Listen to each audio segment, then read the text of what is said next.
नमस्कार मित्रों, आप सभी का स्वागत है आपके अपने चैनल स्वरा अनअकैडमी क्लासेस पर। जैसा कि आप सभी लोग जानते हैं और फॉर्म भी इस समय अप्लाई कर रहे हैं CPP नेट का 2020 यानी सफाई पैरामेडिकल प्रवेश परीक्षा जो होनी है, इसका हम मॉडल पेपर लेकर आए हैं।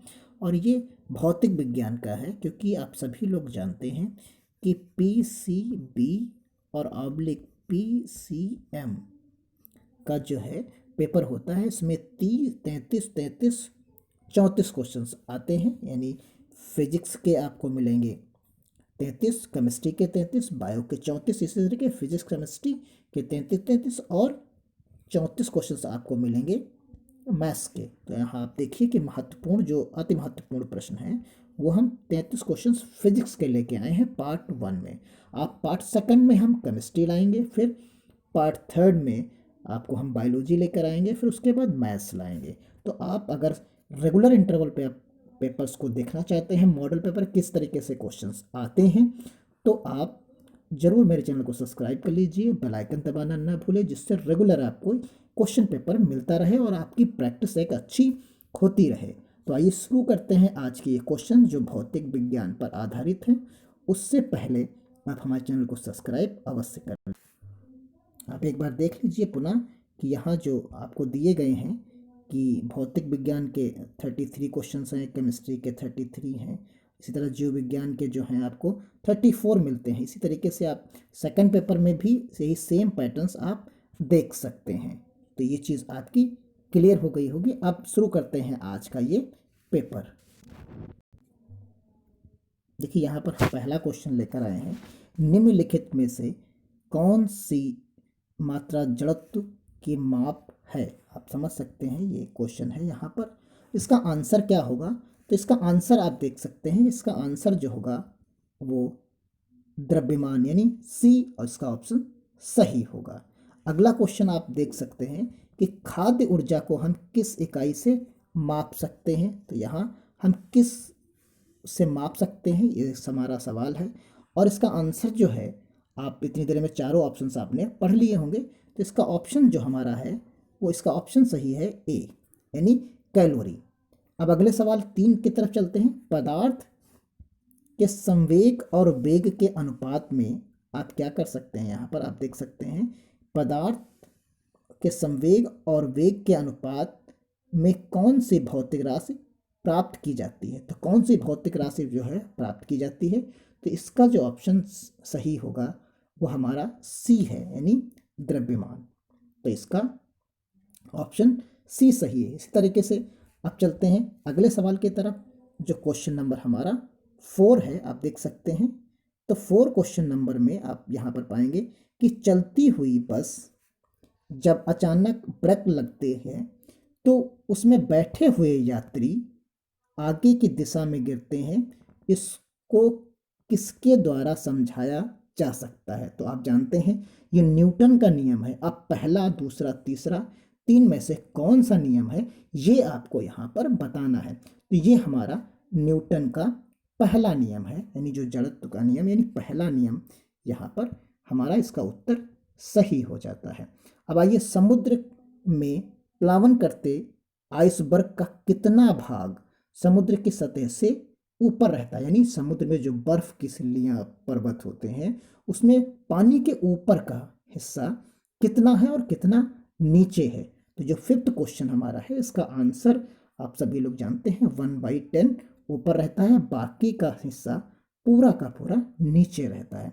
हम दलदली सड़कों पर क्यों फिसलते हैं, तो वहाँ पर क्या ऐसा नहीं होता जो हम फिसल जाते हैं, और फिसलन ना हो इसके लिए क्या सहायक होता है। आप सभी लोग जानते हैं घर्षण की कमी होने के कारण जो है हम वहाँ पर फिसल जाते हैं। क्वेश्चन नंबर 7 हमारा है।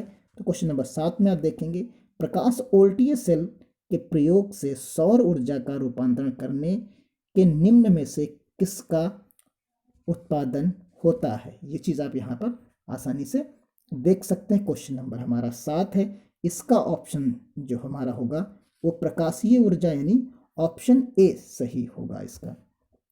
अगले सवाल की तरफ चलते हैं। सवाल नंबर हमारा 8 है। सवाल नंबर 8 में आप देखेंगे, स्वचालित वाहनों में द्रव जलित ब्रेकों का इस्तेमाल वस्तुतः किस नियम का सीधा अनुप्रयोग है।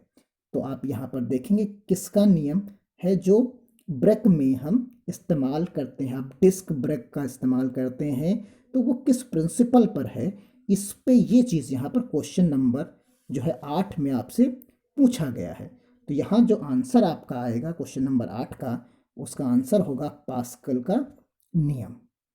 अब अगला सवाल यहाँ पर है कि जब दूध को प्रबल ढंग से मथा जाता है तो उसमें से क्रीम किस कारण से अलग हो जाती है, यानी क्रीम जो हम निकालते हैं वो किसके। तो यहाँ पर दो ऑप्शंस आपके तो बिल्कुल गलत हो जाते हैं, सी और डी, बचता है ए और यहाँ पर आपका जो है बी। तो बी में से अपकेंद्री बल या जो है अभिकेंद्री बल। तो यहाँ 9 क्वेश्चन जो हमारा है 9th का, इसका ए पार्ट सही होगा, अपकेंद्री बल। क्वेश्चन नंबर जो 10 है, जेट इंजन किसके संरक्षण के सिद्धांत पर काम करता है।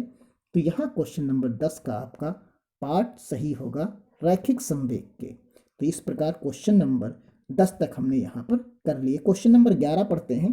पृथ्वी के गुरुत्वाकर्षण का कितना भाग चंद्रमा के गुरुत्वाकर्षण के सबसे नजदीक है। तो इसके ऑप्शंस देखते हैं। तो आपने इसके ऑप्शंस देखे तो यहाँ ऑप्शंस हैं 1/5, 1/4, 1/6। आप सभी लोग जानते हैं 1/, इसका जो आंसर सही होगा वो 1/6 आंसर इसका सही होगा, यानी ऑप्शन नंबर सी सही होगा। किसी तुल्यकारी उपग्रह की पृथ्वी की सतह से ऊंचाई लगभग कितनी होती है। तो जो कितनी होगी, वो कितनी ऊंचाई पर उपग्रह हम छोड़ते हैं उसके बारे में ये पूछ रहा है। तो 12वें क्वेश्चन का आंसर जो होगा आपका वो ये 36,000 किलोमीटर की ऊंचाई पर हम उसे छोड़ते हैं। वर्षा की बूंद का आकार गोलाकार किस कारण से हो जाता है। तो किसके कारण होता है, तो आप सभी लोग इसको जानते हैं, इंटरमीडिएट में आपने ये पूरा चैप्टर पढ़ रखा है। तो यहाँ पर जो है क्वेश्चन नंबर जो 13 है, इसका आंसर आपको मिलेगा बी पार्ट, पृष्ठ तनाव यानी सरफेस टेंशन। तो यहाँ पर अगला क्वेश्चन नंबर 14 है। महान वैज्ञानिक आर्किमिडीज किस देश से संबंधित थे। तो किस देश से संबंधित थे, क्वेश्चन नंबर 14।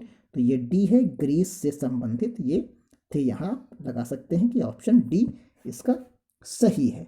अगला क्वेश्चन नंबर है 15।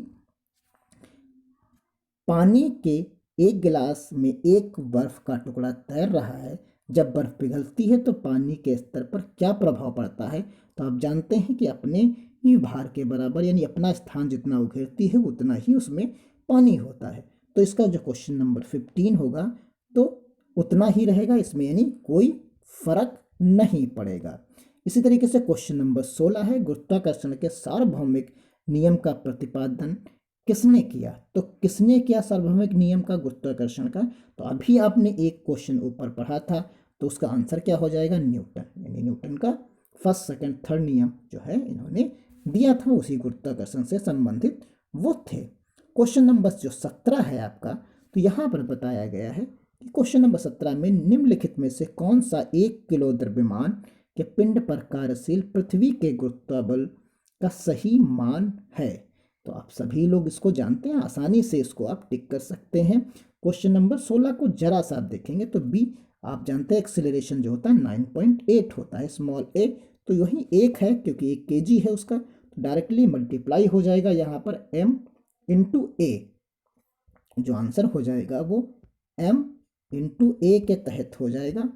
तो यहाँ पर द्रव्यमान हमारा 1 है और a 9.8 होगा, इसलिए यहाँ पर हो जाएगा ये 9.8 न्यूटन।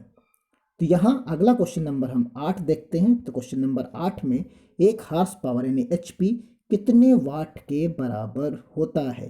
तो ये भी आप सभी लोगों को लगभग याद सा ही होता है। तो ये 746 वाट के बराबर होता है, यानी ऑप्शन आपका सी सही होगा। आप सभी लोग निम्नलिखित में से किसे न्यूटन से पूर्व ही बता दिया था कि सभी वस्तुएं पृथ्वी की ओर गुरुत्वाकर्षित होती हैं। तो ये किसने स्टेटमेंट दिया था, तो ये ब्रह्मगुप्त ने इसका स्टेटमेंट जो है भारत में दिया था। तो ये हो गया क्वेश्चन नंबर 19। अब चलते हैं क्वेश्चन नंबर 20 की तरफ। तो 20 में आप देखिए निम्नलिखित में से कौन सा ऊष्मा का यूनिट है, यानी यहाँ पर मात्रक पूछा गया है क्वेश्चन नंबर 20 में। तो आप सभी जानते हैं ऊष्मा का मात्रक जूल होता है, तो यहाँ ऑप्शन जो सही है वो आपका जूल सही है। कितना तापमान होने पर पाठ्यांक सेल्सियस और फ़ारेनहाइट तापमापियों में जो है क्या होगा, एक ही होंगे, यानी दोनों में कोई चेंजेस नहीं होता। फ़ारेनहाइट और सेल्सियस दोनों बराबर हों, ऐसा कौन सा अंक है इसमें से? तो आप देखिए ऑप्शन नंबर ए, बी, सी और डी दिया गया है। तो इसमें से ऑप्शन जो है आप फार्मूले में जब रखेंगे सी की जगह पर या एफ की जगह रखिए तो दोनों सेम आएंगे, -40 डिग्री सेल्सियस। अब चलते हैं आगे क्वेश्चंस पे। जो आगे के क्वेश्चन अब हम पहुंच गए हैं क्वेश्चन नंबर 22 पर। थोड़ा सा वीडियो लंबा हो जाएगा, लेकिन आप सवालों को पढ़ते रहिए थोड़ा सा, क्योंकि 33 क्वेश्चंस हैं, कुछ सेकंड्स कुछ मिनट ज़्यादा तो लगेंगे ही इसमें। तो 22 क्वेश्चन नंबर पे हम पढ़ते हैं यहाँ पर। तो देखिए यहाँ है कि एक मनुष्य का तापक्रम 60 डिग्री सेल्सियस है, तो उसका तापक्रम फ़ारेनहाइट में क्या है? तो आपके पास फार्मूला होता है, उसमें आप रख दीजिए। इसको जब फाइंड आउट करेंगे तो आप फाइंड आउट करके देखिएगा, आपको जो यहाँ पर आंसर मिलेगा 22 का, तो वो आपका आएगा यानी 140 फ़ारेनहाइट।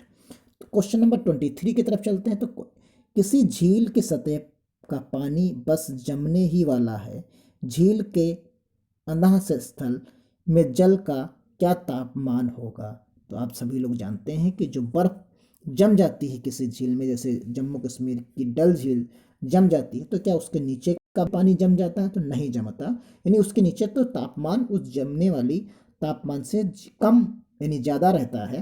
तो इसका जो इस आंसर होगा, आप सभी लोग जानते हैं क्वेश्चन नंबर 23 का, तो ये होगा डी ऑप्शन, यानी 4 डिग्री सेल्सियस से कभी भी तापमान पानी का कम नहीं होता। तो यहाँ पर आप देखेंगे निम्नलिखित में से कौन सा ऊष्मा का सर्वोत्तम चालक है? तो यहाँ ऊष्मा का सर्वोत्तम चालक पारा, चमड़ा, लकड़ी, जल। तो इसमें 24 में से आप देखेंगे बी यानी पारा जो है इसका सर्वोत्तम चालक है। 25 में आप देखेंगे यहाँ पर जो 25वां क्वेश्चन है, आणविक संगठन के द्वारा ऊष्मा का संप्रेषण क्या कहलाता है? तो क्या कहलाएगा यहाँ पर? आप ए 25 में से आपका ऑप्शन जो होगा वो सही होगा संवहन, यानी बी पार्ट इसका सही होगा। 26 की तरफ चलते हैं। तो निम्नलिखित में से किसके द्वारा अधिक ज्वालक पैदा होता है? तो किसके द्वारा होता है? क्वेश्चन नंबर हमारा जो है वो 26 है। तो इसका पार्ट जो 26 का होगा वो बी है, भाप यानी स्टीम के द्वारा। किसी द्रव के, आप समझ लीजिए, किसी द्रव के का उसके क्वथनांक के ऊपर उसके वाष्प में बदलने की प्रक्रिया को क्या कहते हैं? तो ये क्वेश्चन नंबर 27 है। तो इसका पार्ट जो सही होगा वो वाष्पीकरण कहलाता है। इसी प्रकार आप देखिए ऊष्मा गतिकी का प्रथम नियम किस अवधारणा की पुष्टि करता है? तो ये क्वेश्चन नंबर 28 का आप देखेंगे तो 28 का ऑप्शन ए है, ऊर्जा संरक्षण का जो है अवधारणा की वो पुष्टि करता है। निम्नलिखित में से किसकी ऊष्माधारिता अधिक है? तो लोहे के टुकड़े की, स्वर्ण के टुकड़े की, जल की या बेंजीन की? तो 29 में आपका आंसर जो सही होगा वो बी पार्ट सही होगा, यानी जल की सबसे ज़्यादा ऊष्माधारिता होती है।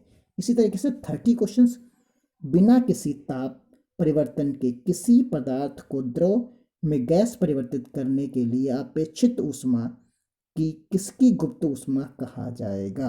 तो यहाँ जो ऑप्शन आएगा 30 का वो ए पार्ट आएगा, वाष्पन, यानी इसका आंसर सही होगा वाष्पन। अगले क्वेश्चन में आप देखेंगे कि मिट्टी के घड़े में निम्न में से किस क्रिया के कारण जल ठंडा रहता है? तो यहाँ पर जो 31 क्वेश्चन का आंसर होगा वो आंसर है बी पार्ट इसका, वाष्पीकरण के द्वारा। अब बचते हैं 2 क्वेश्चंस, तो उनको भी आइए देख लेते हैं। यहाँ आप देखेंगे जो 2 क्वेश्चंस हैं आपके, शिखर परभक्षियों या बाधाओं का पता लगाने के लिए चमगादड़ अथवा डॉल्फिन किस परिघटना का प्रयोग करते हैं? यहाँ पर पूछा गया है। तो क्वेश्चन नंबर जो हमारा 32 है, तो इसका आंसर जो है आप देख सकते हैं, तो ये डी है, प्रतिध्वनि का निर्धारण करते हैं, इसके द्वारा वो पता लगा लेते हैं, इसका प्रयोग करते हैं। लगभग 20 डिग्री सेल्सियस तापमान पर किस माध्यम में ध्वनि की गति अधिकतम रहेगी? तो 20 डिग्री सेल्सियस पे किसकी सबसे ज़्यादा, किसमें ध्वनि ज़्यादा रहेगी? तो आप देख लीजिए, हवा, पानी, ग्रेनाइट, लोहा। तो यहाँ 33 का ऑप्शन जो सही होगा वो डी होगा, यानी इस्पात।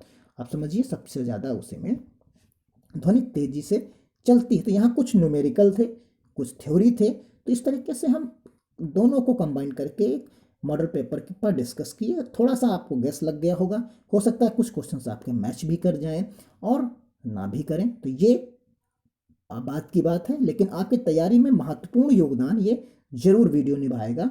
अगर आपको अच्छा लगा आप कमेंट बॉक्स में लिखेंगे तो मैं अगला पार्ट इसे अवश्य लाऊंगा, जिसमें केमिस्ट्री और फिर उसके बाद बायो, फिर मैथ्स के बारे में हम चर्चा करेंगे। तो मिलते हैं आपके ओपिनियन के बाद किसी नए वीडियो में। धन्यवाद। जय हिंद, जय भारत।